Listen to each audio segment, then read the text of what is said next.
विद्यार्थी मित्रों આપણે પ્રકરણ 6 અને ત્રિકોણની અંદર પહેલા વિડિયોની અંદર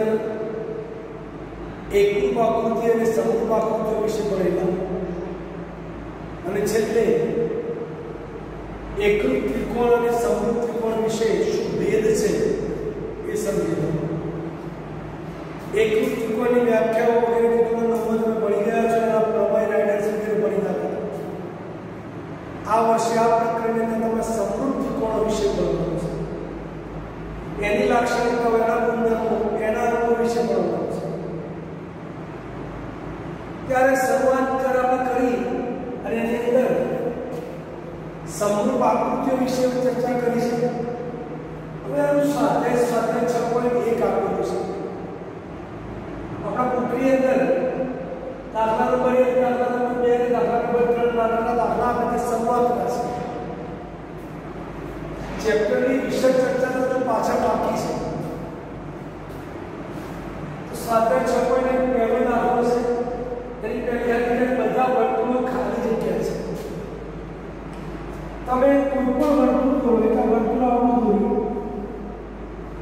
અને બીજું વર્તુળ દોર્યું. આ P કેન્દ્રિત અને Q કેન્દ્રિત અને એના વિકલ્પો બે આપેલા છે, એકરૂપ અને સમરૂપ. તો આ બંનેમાંથી આપણે કોઈ એક જવાબ પસંદ કરવાનો છે કે બધા વર્તુળો બધામાંથી બે પકડ્યા, બે વર્તુળો આવે છે તમારા, એ કેવા છે, એકરૂપ કહેવાય કે સમરૂપ? વ્યાખ્યામાં આપણે એકરૂપનો કઈ મેં બતાવ્યું કે એક આકૃતિ અને બીજી આકૃતિ બેને એકરૂપ સમરૂપની વાત કરતી હોય તો એક આકૃતિ પર બીજી આકૃતિ બંધ બેસતી આવે તો એકરૂપ. તો શું આ વર્તુળ પર આ વર્તુળ બંધ બેસતું આવે છે? સ્પષ્ટ દેખાય છે કે આવે ને કે બંને ત્રિજ્યામાં ફરક છે. માટે એનો જવાબ કેવો છે? બધા વર્તુળો એકરૂપ નહીં પરંતુ કેવા છે? સમરૂપ છે, એવો એનો આન્સર થશે. બધા ચોરસો ખાલી જગ્યા છે. આપણે બે ચોરસ લઈએ, જેમાં વર્તુળ મૂક્યા એવા બે ચોરસ મૂકીએ. ચલો એક ચોરસ આવો લીધું નાનું અને બીજો ચોરસ આવો લઈએ થોડું મોટું. રમેશ માટે આ બંને ખાલી જગ્યા છે. તો આને આના પર બંધ બેસતું આવશે? જવાબ છે ના. માટે બધા ચોરસો એના વિકલ્પો પણ આ જ છે, એકરૂપ અને સમરૂપ. સમરૂપ અને એકરૂપ. તો જવાબ કયો આવશે? બધા ચોરસો કેવા છે? સમરૂપ. કારણ કોઈ પૂછે કે કેમ, તો એના ઉપર બંધ બેસતું આવતો નથી. એટલે ખૂણા અનુરૂપ ખૂણા એ સમાન નથી અને અનુરૂપ બાજુઓ પણ સમાન નથી. માટે એ એકરૂપ નથી પણ કેવા છે? સમરૂપ છે. કારણ કે અનુરૂપ બાજુ સમપ્રમાણમાં હોઈ શકે. કારણ કે ચોરસ માની લે કે આ 1 1 હોય, આની બાજુ 1.5 હોય. કારણ ચોરસ એટલે ચારે બાજુ સરખી રહેવાની. આ પણ ચોરસ એટલે ચારે બાજુ સરખી રહેવાની. અનુરૂપ બાજુ આ અને આનો ગુણોત્તર, આ બે અનુરૂપ બાજુ એનો ગુણોત્તર એ સમપ્રમાણમાં રહેવાનો. એટલે આ બે ચોરસ હંમેશા કેવા છે? સમરૂપ છે. બધા ખાલી જગ્યા ત્રિકોણ સમરૂપ છે. બધા ખાલી જગ્યા ત્રિકોણ સમરૂપ છે. વિકલ્પો આપણને બે આપેલા છે. બધા ખાલી જગ્યા ત્રિકોણ સમરૂપ છે. વિકલ્પ છે સમદ્વિ બાજુ અને બીજો વિકલ્પ છે સમબાજુ. સમદ્વિ બાજુ એટલે જેની બે બાજુઓ સરખી અને સમબાજુ એટલે બધી બાજુ સરખી. બધા ખાલી જગ્યા ત્રિકોણ સમરૂપ છે. સમદ્વિ બાજુ બે બાજુ સરખી પણ બીજી સરખી ના હોય તો એવા સેન્સમાં બધા સમબાજુ ત્રિકોણ, બધા સમબાજુ ત્રિકોણ સમરૂપ છે. એટલે જે સમબાજુ ગુણોત્તરમાં કેવા હોય? અનુરૂપ બાજુઓ સમપ્રમાણ અને ખૂણા તો સમાન હોય. માટે એ સમરૂપ થશે. તો સમબાજુ ત્રિકોણ કેવા છે? સમરૂપ છે એવું આપણે કહીશું. ચોથી ગાદી કહે છે જો બે બહુકોણના અનુરૂપ ખૂણાઓ બે બહુકોણ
બીજા વ્યક્તિની આકૃતિ જુદી હોઈ શકે, સાઈઝમાં જુદી હોઈ શકે, નામમાં જુદી હોઈ શકે, પણ સમરૂપ એટલે કેવી? આપણે જે વ્યાખ્યા પડી ગયા બાહ્ય દેખાવ આકાર સરખો હોય આપણે જોઈ છે ને એક આ ત્રિકોણ દોરો અને બીજો એક આ ત્રિકોણ દોરો, ત્રિકોણ એબીસી અને ત્રિકોણ પીક્યુ આ સમરૂપ આકૃતિઓ થઈ ગઈ. સમરૂપ ન હોય તેની આકૃતિઓ દોરવી હોય આની સાથે આપણે ત્રિકોણ લઈ લઈએ XY છે. આ બંને આકૃતિઓ સમરૂપ છે એમ કહેવાય. આ બંને આકૃતિઓ સમરૂપ ન હોય તેની આકૃતિઓ છે. સમજાય છે? કારણ કે આમાં ખૂણા સમાન છે, અનુરૂપ બાજુઓનું ગુણોત્તર સમાન અને બાજુઓ સમપ્રમાણ હોય એવું આપણને દેખાય છે. માટે આ સમરૂપ આકૃતિઓ આકૃતિ A, આકૃતિ B અને આકૃતિ C જેવું કેવું હોય કઈ બે આકૃતિઓ સમરૂપ છે A અને B, કઈ બે આકૃતિઓ સમરૂપ નથી B અને C, અને કોઈ એમ કે A અને C તો પણ એ એટલું જ સાચું છે, સમરૂપ નથી. દાખલા નંબર 3 આકૃતિ આ રીતે છે તમારી સામે ચોપડીમાં આપણને આકૃતિ ફિગર દોરીને આપેલી છે અને ત્યાં પ્રશ્ન કરેલો છે એના માપ આપેલા છે કે નીચેના ચતુષ્કોણ સમરૂપ છે કે નહીં તે જણાવો. તમે એની બાજુઓ જોશો 1.5 અને આની અનુરૂપ બાજુ માપ 3, 1.5 અને 3 નું ગુણોત્તર સુધી દુત્યાંશ આવશે. આ બાજુનો ગુણોત્તર શું તો પણ દુત્યાંશ આવશે. અનુરૂપ આ બે બાજુનો ગુણોત્તર પણ દુત્યાંશ અને આનો ગુણોત્તર પણ દુત્યાંશ. તો શું અનુરૂપ બાજુના ગુણોત્તર સમપ્રમાણમાં છે? તો આ સમરૂપ છે પણ ના, કારણ કે આપણે સરળ શું છે બે બહુકોણ અનુરૂપ ખૂણાઓ સમાન. આ અનુરૂપ બાજુના ગુણોત્તર સમપ્રમાણમાં છે. આ વ્યાખ્યા પ્રમાણે સમરૂપતાની વ્યાખ્યા પ્રમાણે અનુરૂપ બાજુઓ સમપ્રમાણમાં છે. આપણે આકૃતિના બે બહુકોણ પણ ખૂણા સમાન નથી. અનુરૂપ ખૂણા કારણ આનો ખૂણો D અને એને અનુરૂપ ખૂણો અહીંયા S કાટખૂણો છે, 90 અંશનો ખૂણો છે. જ્યારે આ બાજુ આ ખૂણો કેટલાનો છે પ્રશ્ન નથી, પણ 90 નો નથી, કારણ કે 90 અંશના ખૂણામાં હંમેશા કોર્નરમાં આ રીતે સંકેત કરવામાં આવે છે જે બતાવે છે કે બધા ખૂણા 90 ના છે અને અહીંયા આ બધા ખૂણા 90 ના નથી એવું આપણને દેખાય છે. માટે અનુરૂપ ખૂણા જ્યારે સમાન ન હોય ત્યારે આકૃતિ સમરૂપ થાય નહીં. એ પ્રશ્ન છે કે નીચેના ચતુષ્કોણ સમરૂપ છે કે નહીં તે જણાવો. તો કે જવાબ છે આપેલા આકૃતિઓ ચતુષ્કોણ સમરૂપ નથી. કારણ શું છે કે વ્યાખ્યા પ્રમાણે બે જે બહુકોણ જે દોરેલા છે એ બંને બહુકોણમાં અનુરૂપ ખૂણા સમાન નથી. અનુરૂપ બાજુ સમપ્રમાણમાં છે પણ ખૂણા સમાન નથી. માટે એ બે આકૃતિઓ સમરૂપ આકૃતિઓ નથી એવું આપણે કહેવું પડે.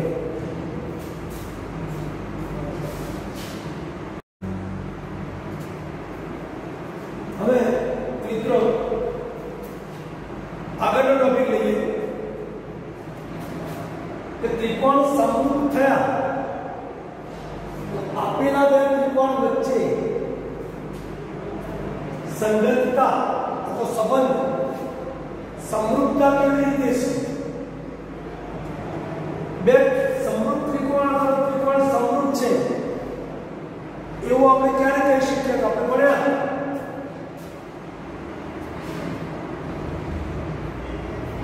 જો બે ત્રિકોણના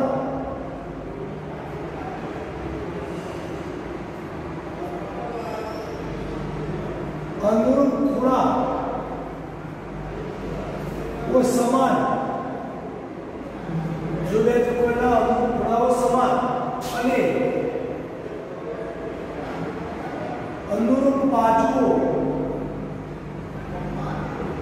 સમપ્રમાણમાં હોય તો તે બે ત્રિકોણ સમરૂપ છે એમ કહેવાય. જો બે ત્રિકોણના અનુરૂપ ખૂણાઓ સમાન હોય, અનુરૂપ બાજુઓ સમપ્રમાણ હોય તો તે બે ત્રિકોણ સમરૂપ છે એમ કહેવાય. આ બે ત્રિકોણ વચ્ચેની સમરૂપતા માટેની શરત છે. બે ત્રિકોણ સમરૂપ થવા માટેની શરત. ગણિતશાસ્ત્રી થેલ્સનું નામ તમે સાંભળ્યું છે. ધોરણ 9 ની અંદર ભૂમિતિની શરૂઆત ચેપ્ટર આવતું હતું, ભૂમિતિનું માળખું અથવા તો યુક્લિડની ભૂમિતિ. ત્યારે ગણિતશાસ્ત્રી થેલ્સનું નામ આવતું. આમ તો એ તો ગણિતના અને એમાં ઇજિપ્ત લોકો એમાં થેલ્સ ખૂબ જ નામ પ્રચલિત છે.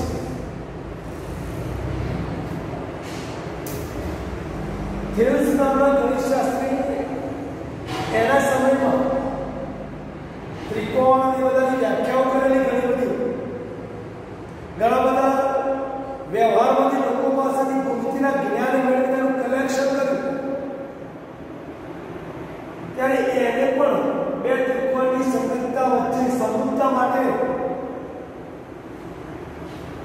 એક બે નિયમો બતાવેલા છે આપણને. એને કીધું બે સમકોણીય ત્રિકોણ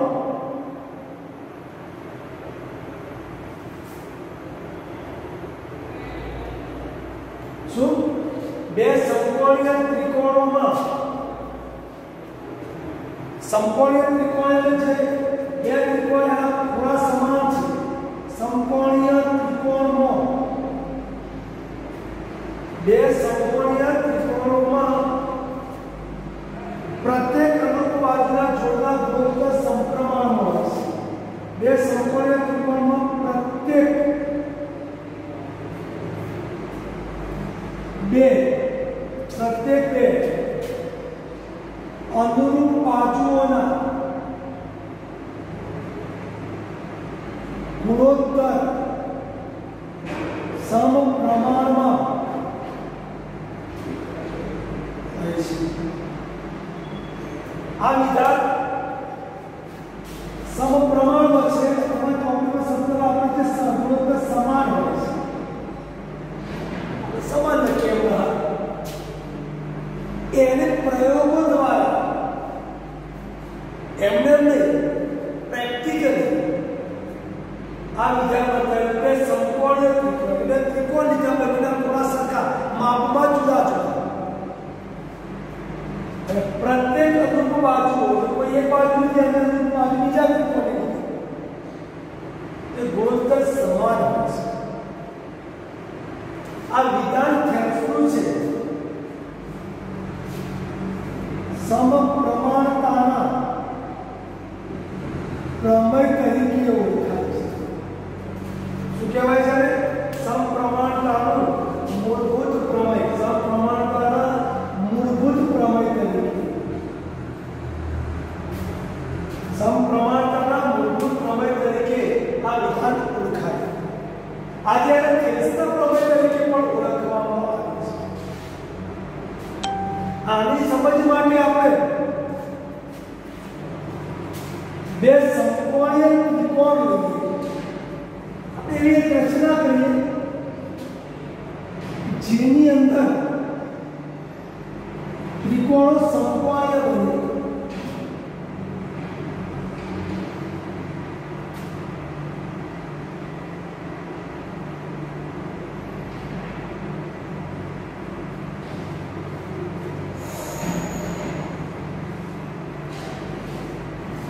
આપણે કિરણ કિરણ x અને કિરણ y અહીંયા એટલે એક રેખાખંડ દોરીને એક આકૃતિ આપી દઈએ આપણે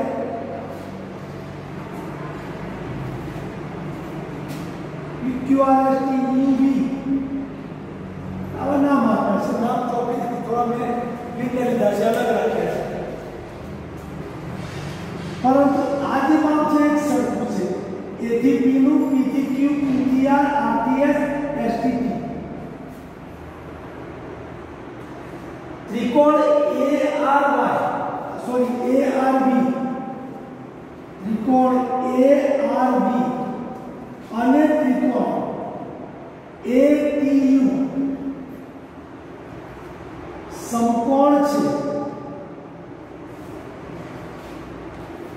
જો ધોરણ 9 ની અંદર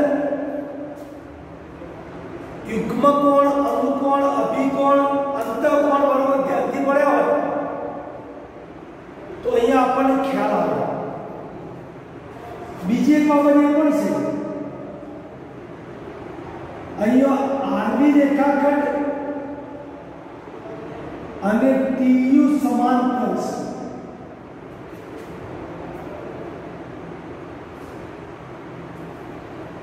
આપણને સમાંતર હોવાથી તમે જોઈ શકો છો કે આ ખૂણો અને આ ખૂણો સમાન થશે.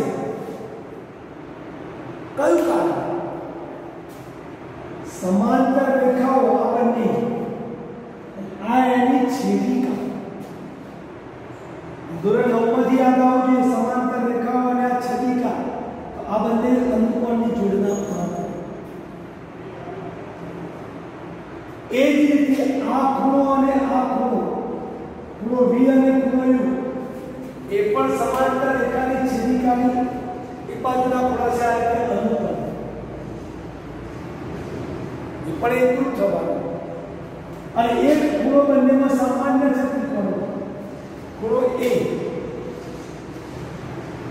જેના કારણે ત્રિકોણ ARB અને ત્રિકોણ ATU માં અનુરૂપ ખૂણા બધા એકરૂપ છે, સમાન છે. જે બે સમકોણીય ત્રિકોણમાં આપણને ત્રિકોણ સમકોણીય થાય, પ્રત્યેક અનુરૂપ બાજુના ગુણોત્તર સમાન હોય છે. અહીંયા ત્રિકોણ ARB માં AR નું મૂલ્ય 3 અને AT નું મૂલ્ય, તો AR નું મૂલ્ય 3 છે ભાગ્યા AT નું મૂલ્ય 3 ને 5 થશે. 1 2 3 4 ને 5 થેલ છે. એવું બતાવ્યું જો આ ત્રિકોણ સમકોણ હોય તો એ અનુરૂપ બાજુના ગુણોત્તર પણ કેવા થાય? સમાન. તો અહીંયા સમકોણ હોવાના કારણે આ ગુણોત્તર લીધો અનુરૂપ બાજુનો, એ રીતે AB અને AY નો ગુણોત્તર પણ 3/5 થાય એવું એને પ્રેક્ટિકલી લઈને બતાવ્યું છે. હવે આપણે આ જ વસ્તુને થેલિસ્કા પ્રમેય તરીકે અથવા તો સમપ્રમાણતાના મૂળભૂત પ્રમેય તરીકે સાબિતી આપીને જોવાનું છે. અને પછી આપણે એની સાબિતી જોઈએ. વિદ્યાર્થી મિત્રો, એટલે મેં હમણાં તમને જે બતાવ્યું થેલિસનું વિધાન સમપ્રમાણતાના મૂળભૂત પ્રમેય તરીકે ઓળખાય અને એને ગાણિતિક રીતે સુવ્યવસ્થિત વિધાન સ્વરૂપે લઈએ અને એની સાબિતી કરવાની હોય તો જો ત્રિકોણની કોઈ એક બાજુને સમાંતર દોરેલી દેખાય, તમારી સામે ત્રિકોણ ABC લઈ કોઈ એક બાજુ BC અને BC ને સમાંતર હોય એવી એક રેખા મેં એરો દોરી. હમણાં થોડી વાર પહેલા બતાવી એમાં પણ સરળ સમાંતર દોરી, ત્યારે પેલા બે ખૂણા સમાન હતા. અહીંયા પણ જો તમે રેખા ABC ને સમાંતર લો તો સમાંતર રેખાની છેદિકા AB અને એના કારણે આ બે ખૂણા જે બને એ અનુકોણ થાય એટલે સમાન છે. અહીંયા આ બે ખૂણા પણ સમાન અનુકોણ થાય એટલે સમાન છે.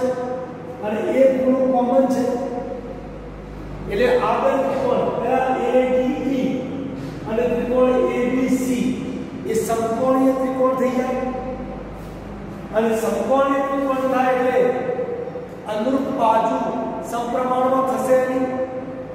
પણ સિદ્ધ કરવું છે, સાબિત કરવું છે, એટલા માટે સમાંતર રેખા બાકીની બે બાજુને બે બિંદુમાં છેદે BC ने समांतर रेखा L, बाकीની બે બાજુઓ AB અને AC બે બિંદુમાં છે તે D અને E માં છે, તો તેથી તે બે બાજુ પર કપાતા રેખાખંડો AB ઉપર કપાતો રેખાખંડ AD અને DB, AC પર કપાતા રેખાખંડો AE અને EC, તે બે બાજુ સમપ્રમાણમાં વિભાજન કરે છે. આ બે બાજુઓનું AD ભાગ્યા DB અને AE ભાગ્યા EC ગુણોત્તરમાં વિભાજન કરે છે. એટલે મિત્રો આટલાથી આટલું જે આપેલું છે એ પક્ષમાં લખે છે.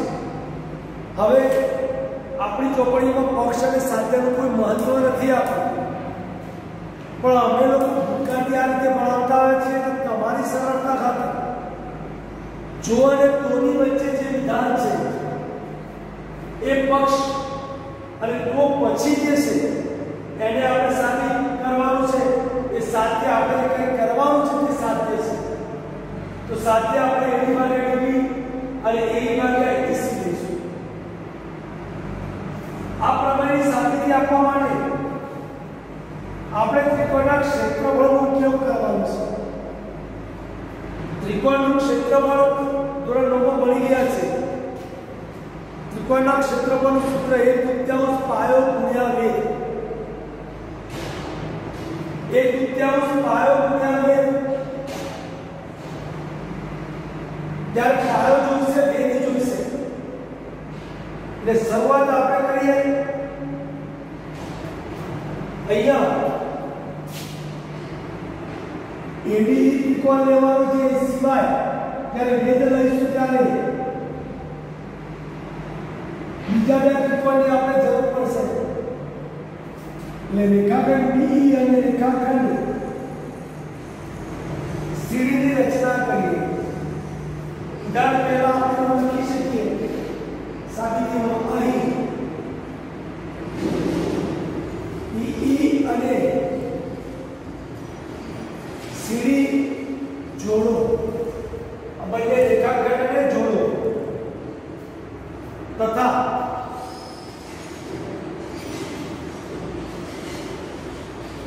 DM લંબ માંથી AE પર લંબ દોરીએ. DM લંબ AC, AC કોણ AE કોણ AC ત્યાં મળેલો છે AC, તથા અહીંયાથી આ રીતે લંબ દોરીએ અને EL લખીએ છીએ. EL લંબ AB રચો અથવા પુલ્લો આપણે દોર્યો છે, તો રચો લખાય, દોરો લખાય, રચો લખાય, દોરો પણ લખાય. એટલે DM અને EL નામના બે લંબ આપણે દોર્યા છે. હવે તમે જાણો છો ત્રિકોણ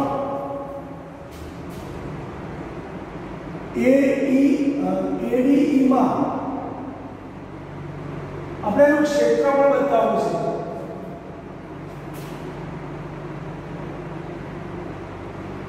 ADE નું ક્ષેત્રફળ બરાબર અહીંયા લખ્યા ત્રિકોણ ADE નું ક્ષેત્રફળ બરાબર 1/3 પાયો ગુણ્યા વેગ. આ સૂત્ર આપણે કયા ધોરણથી છે? 9મા ધોરણથી. ત્રિકોણ ADE નું ક્ષેત્રફળ બરાબર 1/3 પાયો ગુણ્યા વેગ.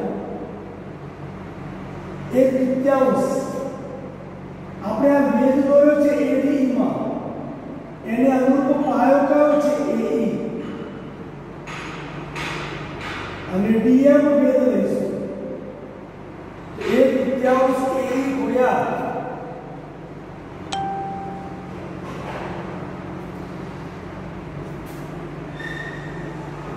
પાયો A અને એને અનુરૂપ વેગ છે dl છે.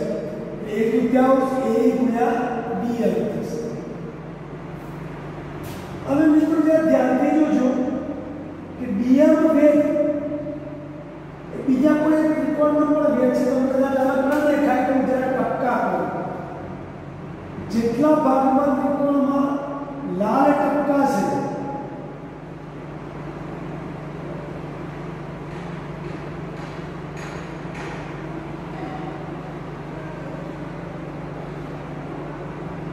एक त्रिकोण में त्रिकोण DEC में आ डीएम भेद कहेवाय।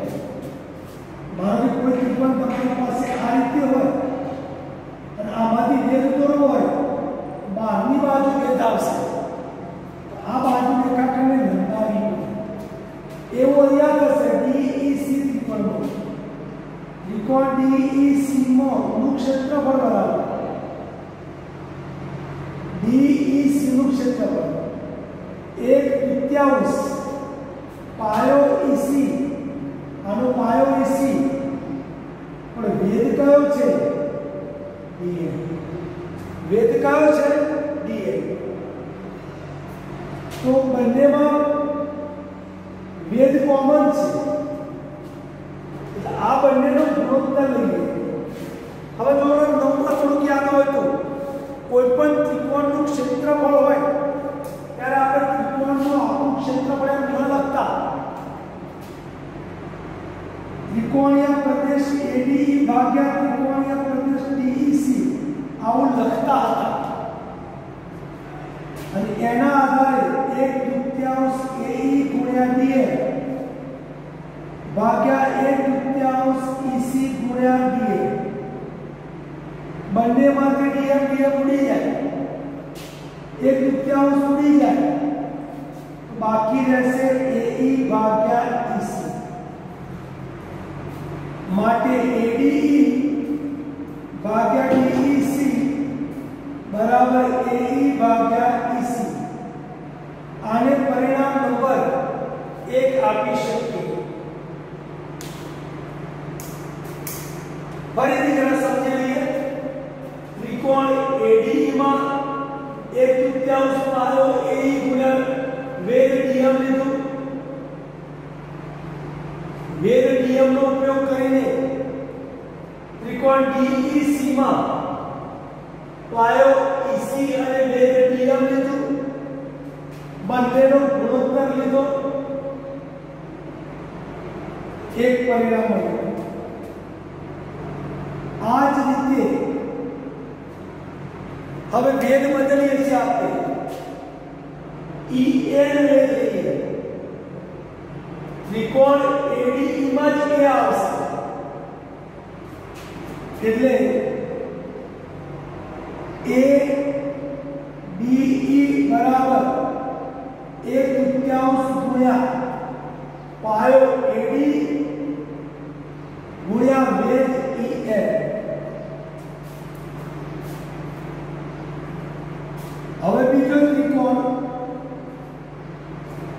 જેમ આ બાજુ નીચેના ત્રિકોણ છે એવો જ એક બીજો ત્રિકોણ DEP જેમાં આપણે ચોકડીઓ કહીએ છીએ। આટલો ભાગ એવો છે બંને ત્રિકોણમાં ઓવરલેપિંગ થશે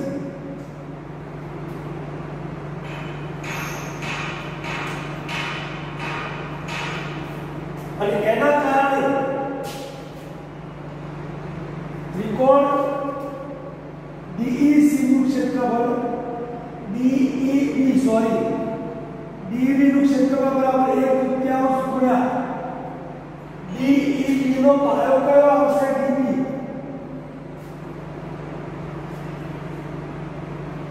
અને વેદ કયો આવશે EN અને જ્યારે આ બંનેનો ગુણોત્તર લેવાનો થાય ત્યારે અહીંયા કે ADE ભાગ્યા DEB બરાબર 1/3 AD ગુણ્યા EN ભાગ્યા 1/3 DB गुणिया EN। जब पहला के अंदर बे त्रिकोण નો ગુણોત્તર લીધો એ રીતે આમાં પણ લઈએ, એક દુત્યાંશ ઉડી જાય EN ઉડી જાય માટે ADE ભાગ્યા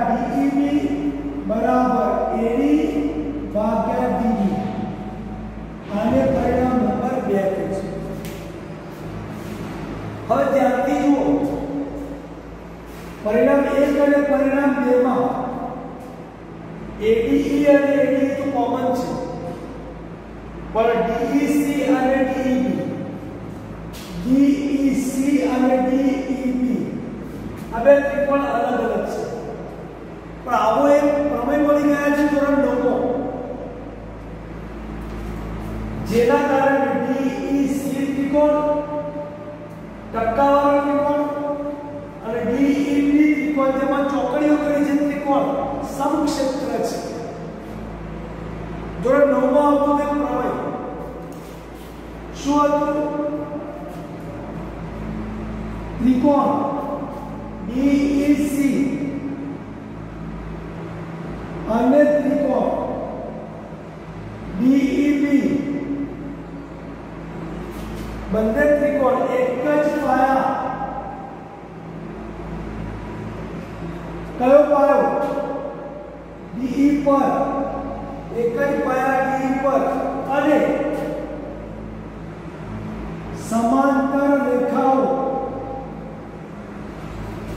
આ બંને ત્રિકોણ તમે જોઈ શકો છો આ રીતે છે. દેખાય છે તમને? આમાં મેં ટપકા કર્યા હતા, આમાં ચોકડી કરેલી. આ બંનેનો પાયો એક જ છે DE અને સમાંતર રેખાઓ કઈ? L સમાંતર BC.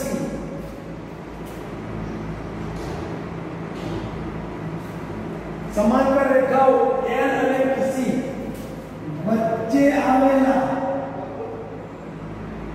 સમક્ષેત્ર, વચ્ચે આવેલા સમક્ષેત્ર ત્રિકોણ છે. બંને ત્રિકોણ એક જ પાયા પર અને સમાંતર રેખાની એક જોડ વચ્ચે આવેલા છે. માટે DEB બરાબર DEC થાય. DEB અને DEC નું ક્ષેત્રફળ કેવું થાય? સરખું. DEB અને DEC નું ક્ષેત્રફળ સરખું થાય. ADE અને ADE તો કોમન છે, માટે આને પરિણામ 3 કહીએ. પરિણામ 1, 2 અને 3 પરથી પરિણામ 1, 2 અને સમક્ષેત્રવાળું પરિણામ 3 પરથી શું સાબિત થાય? AD ભાગ્યા DB બરાબર AE ભાગ્યા EC. આવો આ બે પરિણામ ઉપરથી સાબિત. અહીંયા હવે કોઈ દલીલ કરવાની રહેતી નથી, માટે ઈજી સિદ્ધાંત કરીને પ્રમેય પૂરો કરવો. અને AD ભાગ્યા DB આપણા સાથેમાં જો હોય AD ભાગ્યા DB, AE ભાગ્યા EC, AE ભાગ્યા EC. એટલે કે આ જે સમાંતર રેખા એક બાજુને સમાંતર બીજી બાજુને છેદે, તે જે બાજુના જે ખંડો કરે છે અને એના સમપ્રમાણમાં છે, એટલે એ ગુણોત્તર એના સમપ્રમાણમાં જેવું સાબિત થાય. વારંવાર વિડિયો જોવાનો મિત્રો, વારંવાર સમજવાનો અને લખતા રહેવાનું. તો પ્રમેય એ આપણા માટે ખૂબ જ અગત્યનું છે. એ અહીંયા પૂરું થાય છે.